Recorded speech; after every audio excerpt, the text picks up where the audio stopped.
Fort Hall Forum is proud to be the nation's oldest continuously operating free public lecture series. We thank you for participating in this century-old program to advance free speech and an informed citizenry through public discussion. Tonight, our panel on modern Islam features two esteemed experts, Mr. Bilal Kaleem and Dr. Zuhdi Jasser. Mona El-Tahawi is stuck in the United Kingdom and unfortunately will not be joining us tonight. The Fort Hall Forum appreciates our generous sponsors in the Boston community, including, among others, the Lowell Institute, the Massachusetts Cultural Council, and our partners at Suffolk University, which serves as the forum's home base. We also thank all of our members, whose generosity makes this free public event possible.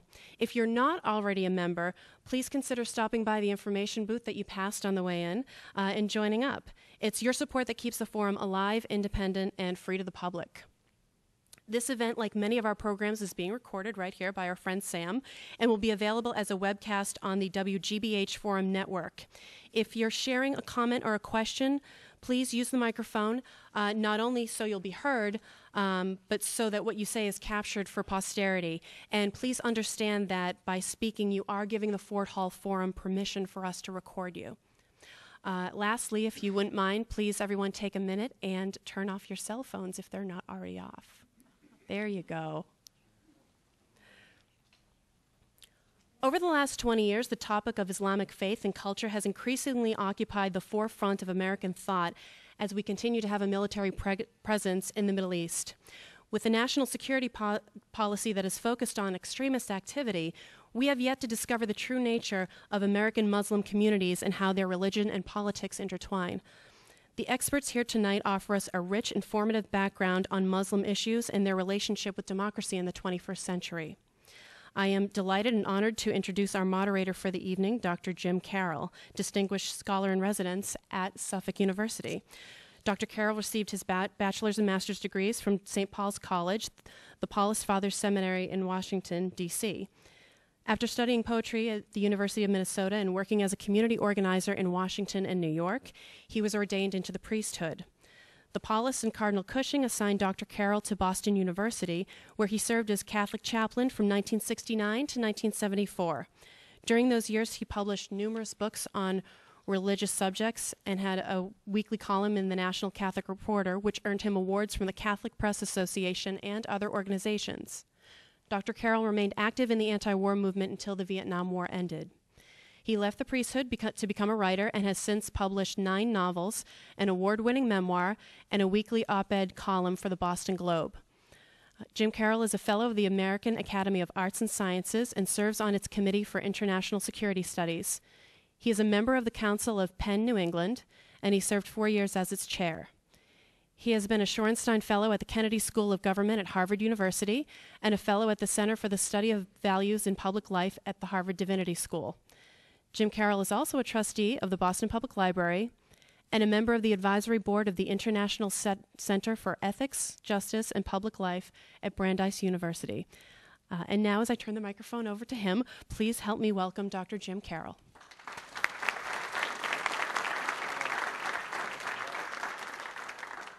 Thank you. Thank you so much, Jennifer. My mother would be so proud of your having promoted me to doctor, and I have to begin by claiming, with due modesty, the title Mr., but you can call me Jim. Please don't call me James, because that's what my mother called me when I was in trouble. I want to acknowledge the honor I feel to be with Dr. Jasser and Mr. Kaleem this evening. We are all on the lookout for opportunities to inform ourselves more fully and more respectfully about the glorious tradition of the House of Islam, and to have these two leaders of Islam in America with us this evening is a real privilege. I'm going to say something in general about my own personal hopes for this evening. But the first thing I need to acknowledge, of course, is that I'm no expert on Islam. I'm with you here to learn. I actually do have a certain expertise in the American Catholic experience, and I'd like to draw an analogy as a way of setting our discussion. America encounters Islam Islam encounters America. Perhaps I could suggest those brackets for the discussion that's more formally entitled Modern Islam, Engaging Questions of Faith, Fanatics, Democracy, and Reform. It matters enormously that this conversation is taking place in America, and I'm sure that that will be a point of reference for both of our speakers. The Catholic experience is very dramatic because Roman Catholicism has been transformed by its encounter with America. 100 years ago, well, hello, when I was a boy, which is most of 100 years ago, but it's not 100 years ago, the Roman Catholic Church was still very much a pre-modern, pre-Enlightenment, medieval institution. The watchword of our life as Catholics was, no salvation outside the church. That is to say, we're better than you. The world is divided between the good and the wicked, and we're the good. And you will know it when you spend the rest of eternity in a lake of eternal fire. No salvation outside the church. I had my first experience of theology when I was 10 years old, because that understanding of my place in the world and in eternity, even while it offered a certain consolation, an Irish consolation against the British, even while it offered a certain consolation, it terrified me, especially because the two people I cared most about outside of my own immediate family were Dickie Babb on one side of us and Peter Sisman on the other. Dickie was a Protestant. I knew that because he went to what we call the Protestant school, also known as the public school to other people. And Peter Sisman went to the Protestant school also, although I knew he was a Jew. All I knew about Jews was they had killed our Lord. But I also knew that Peter and Dickie were going to spend all eternity in a lake of burning fire. And it was an anguish that kept me awake in the middle of the night. So when I went to school one day and the Monsignor came into our classroom and told us that the Archbishop of Boston had excommunicated a priest for preaching on the Boston Common, not blocks from here, the doctrine, no salvation outside the church, he excommunicated him.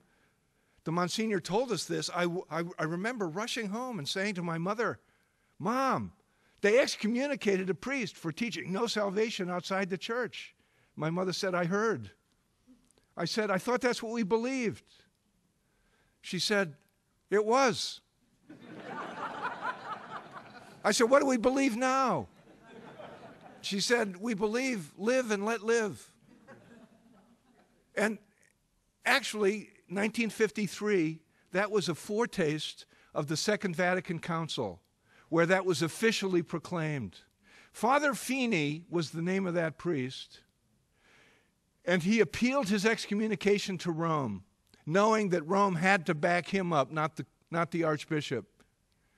And Rome shocked the Catholic world. This is why I remember it, when it supported the excommunication, although on a technicality, that Feeney had disobeyed an order. It took no position on the doctrinal question. That came 10 years later. But the doctrine changed. Why?